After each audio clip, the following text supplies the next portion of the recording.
자, 여러분은 믿음이 뭐라고 생각하십니까? 자, 병을 고쳐 주었기 때문에 믿음이 생겼습니까? 아니면 돈을 벌게 해주셔서 믿음이 생겼습니까? 제게는 정말 깜깜한 현실 속에서 모든 것이 다 떠나가고 오직 말씀만 남았던 때가 있었습니다. 자, 모든 지킬 만한 것 중에 더욱 내 마음을 지키라. 생명의 근원이 이에서 남이니라. 잠언 4장 23절이에요. 자, 구하라. 그리하면 너희에게 주실 것이요. 찾으라. 그리하면 찾아낼 것이요. 문을 두드리라. 그리하면 너희에게 열릴 것이니 구하는 이마다 받을 것이요. 찾는 이는 찾아낼 것이요. 두드리는 이에게는 열릴 것이니라. 아멘. 마태복음에 나오는 말씀이에요. 여러분들은 이 말씀이 어떻게 와닿으세요? 좋은 말씀이네. 자, 두 번째는, 와, 저렇단 말이야? 그러면서 이제 이 성전을 나가면서 잊어버리는 거예요. 또 세 번째는 어떻게 해요? 와, 진짜 이게 말씀이 진리의 말씀이구나. 정말 이렇게 된다고? 그럼 나도 순종하고 주님만 바라봐야지. 어떻게 해요? 똑같은 말씀을 들었는데도 어떤 사람과 어떤 형편에 따라서 그 말씀이 살아서 힘을 발휘할 수 있고, 그렇지 않고 그냥 좋은 말씀, 그냥 좋은 그런 격언을 하나 들었다 이렇게 생각할 수도 있어요. 받아들이는 사람에 따라서 달라지는 거예요. 자, 고난이 있어 본 사람은 다음에 고난이 와도 그것을 극복할 자세가 되어 있어요. 그런데 그렇지 않는 사람들은 어찌 해야 하는지 알 수 없어서 방황하는 시간만 되풀이 될 뿐입니다. 자, 오늘 본문에서도 오직 선포되는 말씀에 순종하여 나오는 왕의 신하가 있습니다. 자, 43절, 44절 같이 봅니다. 이틀이 지남에 예수께서 거기를 떠나 갈릴리로 가시며 친히 증언하시기를 선지자가 고향에서는 높임을 받지 못한다 하시고 아멘. 자, 예수님께서는 지금 갈릴리에서의 1차 사역을 준비하고 지금 계십니다. 갈릴리로 가시는 길에 예수님은 사마리아에서 복음을 전하면서 이틀을 거하다가 거기서 갈릴리로 가시면서 또 예수님께서는 선지자가 어떻게 해요? 고향에서는 높임을 받지 못한다고 해요. 고향에서 예수님께서 높임을 받지 못한다는 것. 자기를 잘 알고 있는 사람들은 자기를 인정해 주지 않는다는 거예요. 자, 다음 장에 펼쳐질 예수님을 배척할 것을 미리 예언하시는 거예요. 어릴 때부터 봤는데도 인정해 주지 않아요. 우리는 반드시 기억해야 합니다. 주위에 있는 사람들을 정말 사랑하고 아껴주어야 합니다. 제가 며칠 전에 어떤 분께 아버님 정말 대단하신 분이라고 제가 말씀을 드렸어요. 근데 우리는 가족들을 굉장히 소홀히 해요. 우리 아들이 어제 와서 그러는 거예요, 저한테. 아우, 철딱선이 없는 딸내미 하나 키우는 것 같다는 거예요. 참, 이게, 왜냐면요, 우리가 인정을 해줘야 돼요. 항상 가족들을 인정을 해줘야 돼요. 부모님도 마찬가지고요. 우리가 보면은 자식들이 부모님을 가르치려고 하는 거예요. 근데 50년 세월, 80년 세월, 그 60년 세월을 뛰어넘을 수가 없어요. 일자무식 시골 할머니라 해도 거기에 그 녹아나는 그 시간들을 절대 우리가 어떻게 할 수가 없다고, 뛰어넘을 수가 없더라고요. 제가 아이들에게 어릴 적에 했던 말이 있어요. 저는 항상 애들한테 그러거든요. 너희들 아빠는 정말 대단한 분이다. 그래서 너희들이 아무 때나 전화하고 싶으면 전화하고 만나고 싶으면은 내 아빠니까 언제든지 만날 수 있다. 근데 다른 사람은 어떻게 해요?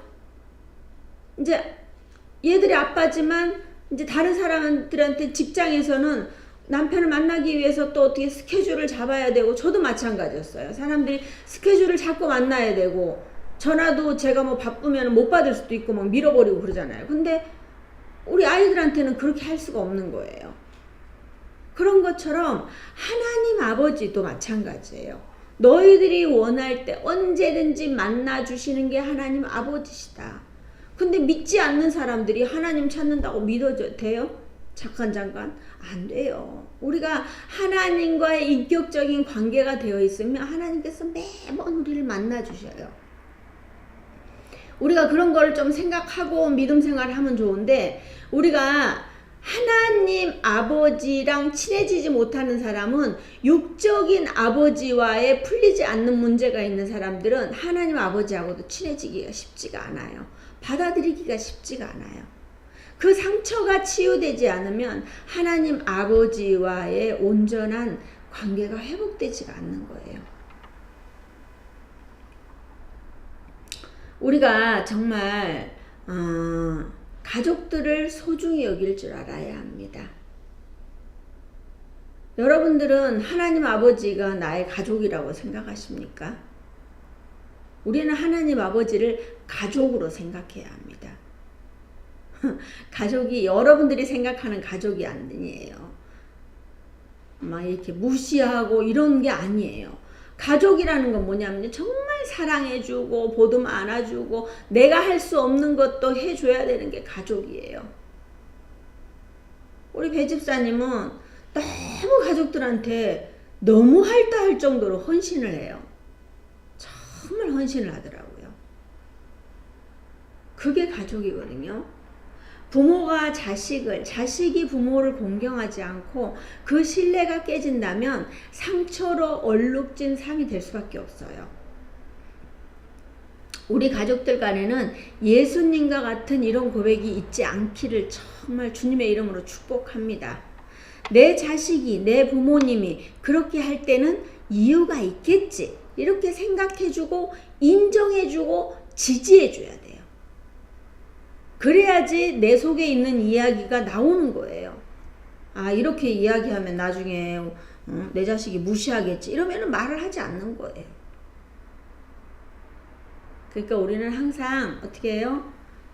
주님도 내 가족이고 예수님, 하나님도 내 가족이고 우리 가족도 가족이라고 생각하면 이게 생각이 달라져요.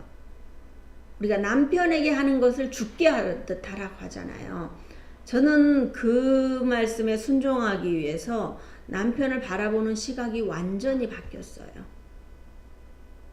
저한테는 남편이 그냥 친구고 가족이었는데 존경까지는 아니었는데, 이 말씀이 내게 탁 왔을 때 남편을 존경하게 되더라고요. 우리가 항상 그렇잖아요. 말씀은 항상 내게 들어와서 순종이 돼야 돼요. 자, 45절 보면요. 갈릴리에 이르심에 갈릴리인들이 그를 영접하니 이는 자기들도 명절에 갔다가 예수께서 명절 중 예루살렘에서 하신 모든 일을 보았음이더라. 아멘. 갈릴리 사람들도 예수님께서 예루살렘에 그 6월절에 예루살렘에서 성전에서 장사하는 자들을 내쫓았던 일이 있었잖아요. 그리고 어떻게 해요? 3일 만에 일으키겠다. 이 성전을 헐라 3일 만에 일으키겠다 말씀하셨던 그 사실을 알고 있는 거예요. 그러니까 예수님을 영접한 거예요. 이들은 보았으니까 영접한 거예요. 자, 46절 47절 예수께서 다시 갈릴리 가나에 이르시니 전에 물로 포도주를 만드신 곳이라 왕의 신하가 있어 그의 아들이 가버나움에서 병들었더니 그가 예수께서 유대로부터 갈릴리로 오셨다는 것을 듣고 가서 청하되 내려오셔서 내 아들의 병을 고쳐주소서 하니 그가 거의 죽게 되었습니다. 아멘. 갈릴리 가나에 도착하니까 물로 어떻게 해요? 포도주로 만들 사건이 있었어요. 그래서 이 왕의 신하가 자신의 병들었던 아들을 고쳐달라고 온 거예요. 물로 포도주를 만들었기 때문에 그래 고쳐줄 수 있겠다. 자, 표적을 보았기 때문에 자신들의 아들도 고쳐줄 것이라는 확신을 가지고 이제 나타났어요. 자, 여기서 사마리아 여인과 왕의 신하를 비교해 볼 줄 아는 눈이 있어야 해요. 사마리아 여인은 아무것도 표적을 보지 않고 말씀만 들었는데도 변화가 되었어요. 말씀이 온전히 내 걸로 와서 변화가 됐단 말이에요. 근데 아무리 사마리아 여인이 말씀으로 변화되었다 하여도 동네 사람들이 안 가면 아무 일도 일어나지 않아요. 그런데 말씀의 능력으로 우리가 움직이잖아요. 그러면은 힘이 있어서 나뿐만이 아니라 여러 사람들을 변화시킬 수가 있는 거예요. 자, 우리가 말씀으로 변화돼서 와봐라 선포하는 은혜가 있어야 합니다. 자, 사랑하는 동역자 여러분, 우리는 우리의 표적이 먼저여야 할까요? 아니면 말씀이 먼저여야 할까요? 표적을 따르는 자들은 그 표적이 해결이 되잖아요. 그러면은 다 도망가요. 하지만 말씀은 그렇지 않아요. 자, 말씀은 히브리서 4장 12절에 보면은 하나님의 말씀은 살아있고 활력이 있어 좌우에 날선 어떤 검보다 예리하여 혼과 영과 및 관절과 골수를 찔러 쪼개기까지 하며 또 마음의 생각과 뜻을 판단하나니. 아멘. 자, 말씀은 살아있습니다. 살아 역사합니다. 말씀으로 우리는 뭐든지 변화시킬 수 있는 힘이 있어요. 사마리아 여인은 말씀으로 변화되었습니다. 하지만 왕의 신하는 자신의 아들이 병들어 있기에 예수님께서 와 주실 것을 다급하게 청하고 있습니다. 죽게 된 아이를 살리기 위해 왕의 신하는 자신의 자존심도 모두 내려놨어요. 예수님을 그리고 막 찾아갔어요. 그 멀리. 그 주인은 주님에 대해 단면적인 것만 들었어요. 일단. 그렇지만 간절함이 있으니까 찾아간 거예요.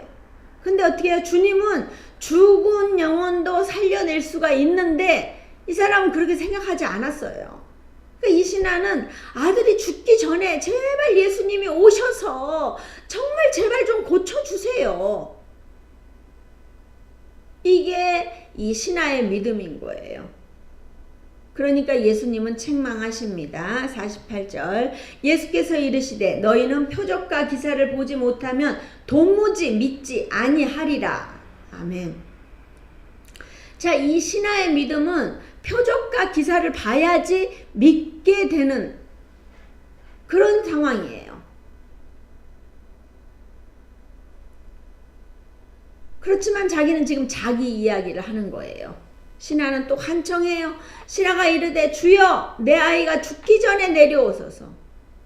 우리가 서로가 누군가의 이야기를 들을 생각을 했는데 자기 이야기를 막 먼저 하는 거예요. 급하니까. 내 거 먼저 해주세요. 그런데 이제 보세요. 신하의 믿음이 여기까지예요. 여기까지가 신하가 알고 있는 믿음이고 여기까지가 예수님이 할 수 있다고 생각하는 제한적인 자기 믿음인 거예요. 여러분의 믿음은 어느 정도입니까? 우리는 성경을 보면서 이 믿음과 나의 믿음을 비교해 볼 줄 알아야 합니다. 여러분은 주님께서 우리에게 얼마만큼 표적과 기사를 보여주실 수 있는 분이라고 생각하십니까? 저는 모든 것을 주님이 하실 수 있는 분이라고 생각합니다. 단지 저의 믿음과 상황과 형편을 잘 아시는 분이시니까 내가 훈련되지 않았을 때 주시면 어떻게 해요? 독이 돼요, 독이. 그러니까 아직 주시지 않을 뿐이에요.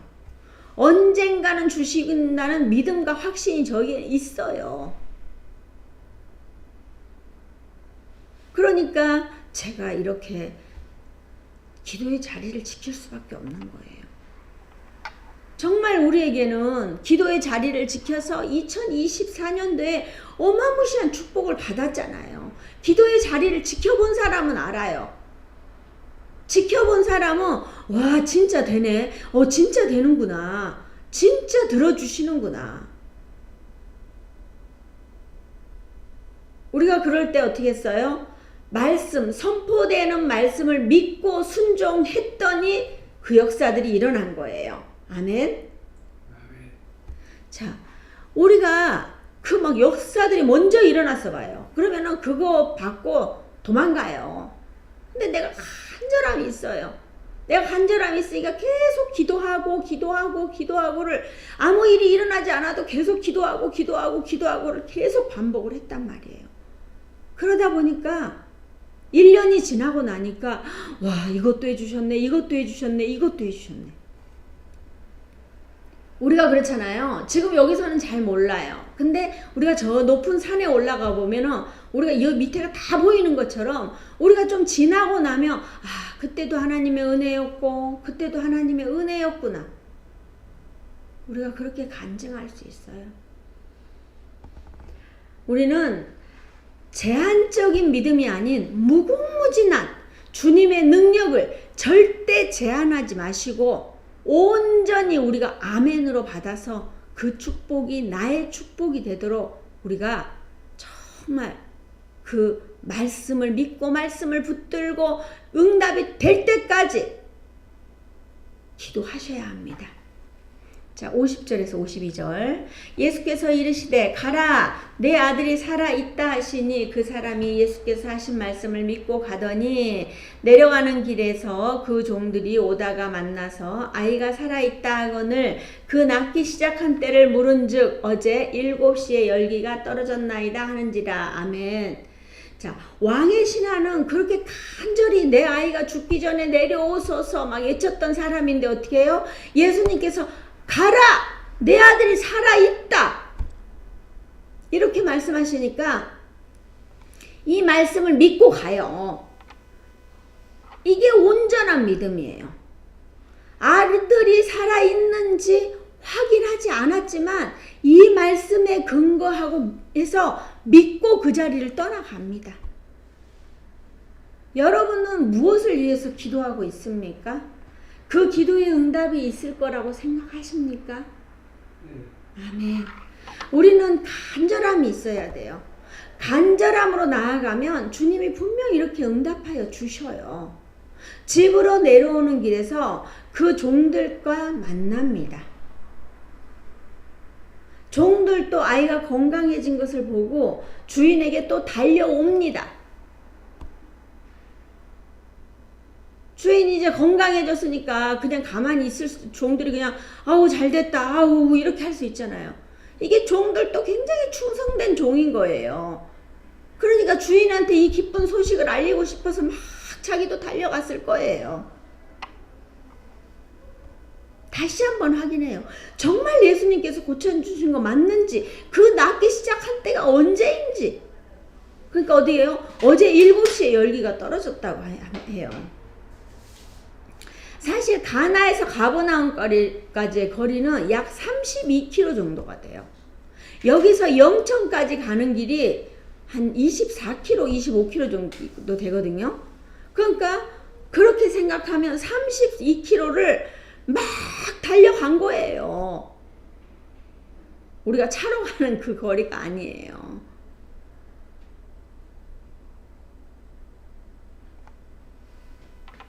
참 좋은, 이게 도중에 종을 만나서 이 소식을 듣습니다. 자, 우리가 백화점에 가서 정말 많은 물건을 봐요. 너무 예쁘게 진열되어 있어서 팔려나가길 바라면서 우리의 눈길을 막 자극하잖아요. 이것도 사고 싶고 저것도 사고 싶고. 그런데 우리가 아무것도 사지 않고 왔어요. 단순한 아이 쇼핑만 하고 왔단 말이에요. 여러분은 백화점에 뭐하러 가셨어요? 돈이 없어서 사지 못한 겁니까? 아니면 시장 조사로 나갔습니까? 아무것도 사오지 않는 사람은 말씀 앞에서도 마찬가지예요. 이 좋은 말씀을 주일에 들었어요. 아, 좋은 말씀이다 하고 끝나면 어떻게 해요? 우리는 주일에 예배를 드리긴 드렸는데 온전히 드린 게 아니에요. 말씀을 들었으면 그 말씀에 순종해서 나아갈 때 믿음이 자라고 그 믿음으로 주님을 인격적으로 만날 수 있는 거예요. 자, 우리는 말씀으로 주님을 인격적으로 만나는 것이 중요합니다. 아멘. 제가 사람들과 소통을 해보면 건강한 관계를 갖는 사람은 바로바로 반응이 오고 궁금하면 끊임없이 귀찮을 정도로 막 질문을 하는 거예요. 하지만 건강하지 않는 관계는요, 뭔가 문제가 생기면 풀려고 하는 것이 아니라 그냥 자기만의 방 안에 숨어서 도통 나오려고 하지 않아요. 그러니 기다립니다. 사실 언젠가는 나오면 소통하겠지 하고 기다리는데 나오면 그게 소통이 되는데요. 나오지 않으면 그걸로 소통이 이제 단절이 되는 거예요. 그 관계가. 우리도 주님과의 소통을 끊임없이 질문하며 나아가야 합니다. 저는 주님과의 관계 대화가 가장 사실 행복한 사람입니다. 저는 사람들하고 이야기하는 것보다 주님과의 대화가 너무 좋습니다. 저는 왜 이렇게 우리 집사님이 이제 주님과의 대화한다니까 주님이 어디 계셔 이러는데 우리가 주님 마음속에 제가 질문을 해보는 거예요. 주님, 오늘은 날씨가 너무 좋습니다. 그러니 주님 뭐라 그러신 줄 알아요? 너를 위해 준비했다. 저를 위해 준비했는데 제가 어디 좀 밖에도 나가고 싶고 놀고도 싶은데 이런 날씨 주면은 그렇잖아요. 그러니까 예배 다 드리고 나가서 잠깐이라도 네가 즐길 수 있게끔 내가 이 좋은 날씨를 주었다. 이런 마음을 주시는 거예요. 얼마나 좋아요. 이런 날씨에 이게 날씨가 구무리하고 뭐 비가 왔다. 그러면 우리 성도님들 교회 오기 힘들잖아요. 우리 편찮으신데도 날씨가 좀 따뜻하니까 나오시기 기분 좋죠. 예, 맞습니다. 정말 저를 위해서 하나님께서 이런 좋은 날씨를 주신 거예요. 여러분 그렇게 생각해 보셨나요? 저는 항상 하나님께서 저를 위해 뭔가를 주셨다고 생각하니까 굉장히 좋아요. 그래서 살아갈 힘이 나고요. 그리고 저는 부정적인 생각 잘 안 하거든요. 그러니까 다 잘 풀리는 은혜가 있어요. 우리가 주님을 제대로 만난 사람은 반드시 변화가 일어납니다. 자, 53절 54절 그의 아버지가 예수께서 내 아들이 살아있다 말씀하신 그때인 줄을 알고 자기와 그 온 집안이 다 믿으니라. 이것은 예수께서 유대에서 갈릴리로 오신 후에 행하신 두 번째 표적이니라. 아멘. 자, 예수님의 내 아들이 살아있다 그 말씀하신 그 말씀이 현실이 된 것을 확인하자 혼자 입을 다물고 꾹 다물고 있는 게 아니라 사마리아 여인처럼 전해요. 그러니 자기와 온 가족이 예수님을 믿습니다. 사랑하는 동역자 여러분, 우리 삶에 이런 역사가 일어나고 있습니까? 아멘. 저는 신서행복한교회 성도님들이 창세기의 축복을 모두 받았으면 좋겠습니다. 생육하고 번성하는 은혜가 가득하길 소원합니다. 자, 예수님 믿으면서도 어렵게 살지 않기를 소원합니다. 우리가 어렵게 살려고 노력하는 사람은 없겠지만 우리의 삶이 어려울 수밖에 없는 사람이 있어요. 믿음도 마찬가지입니다. 교회에 오다 말다 하는데 어떻게 믿음이 자랄 수 있습니까? 저는 뭔가 새로운 것을 접하면 그냥 뛰어드는 것이 아니라 혼자 공부하고 분석을 합니다. 새로운 것을 접할 때는 며칠 밤을 새워서 공부를 해요. 그렇게 확신이 왔을 때 뭔가 액션을 취합니다. 아니다 싶으면 거기서 과감하게 닫고 이것이 맞다고 생각하면 전력 질주를 합니다. 그래서 저는 신학을 공부했고요. 평신도로 살아도 그 정도의 믿음이면 충분하겠다 생각은 했지만 어떻게 해요? 그래도 주님이 주시는 마음에 저는 순종했어요. 그러니 이렇게 제가 목회를 하고 있어요. 저는 너무너무 신기하고 너무너무 감사해요. 저는 목회는 특별한 사람만 한다고 생각했습니다. 저는 제가 당대 신앙이고요. 누가 저한테 엄청나게 전도를 해주신 분도 없고요. 저를 전도했던 분은 제가 목회를 한다 그러니까 시기를 하시더라고요. 그래서 저는 감사해요. 그래서 누가 도와주지 않으니까 더 감사해요. 그래서 저는 주님만 주야창창 주님만 바라보는 거예요. 누가 도와주는 사람이 있었다면 그분을 맨날 봤을 거예요. 근데 도와주시는 분들이 없으니까. 도와주시는 분이 있는데 그분께 감히 도와달라고 말할 수 없는 분, 도와주시는 거에만 그냥 감사할 수 있는 그런 분만 제게 남겨주시더라고요. 정말 감사해요. 자, 사랑하는 동역자 여러분, 여러분에게는 이런 열정이 있습니까? 우리는 이 땅에서 한 번 사는 인생입니다. 윤회는 절대 없습니다.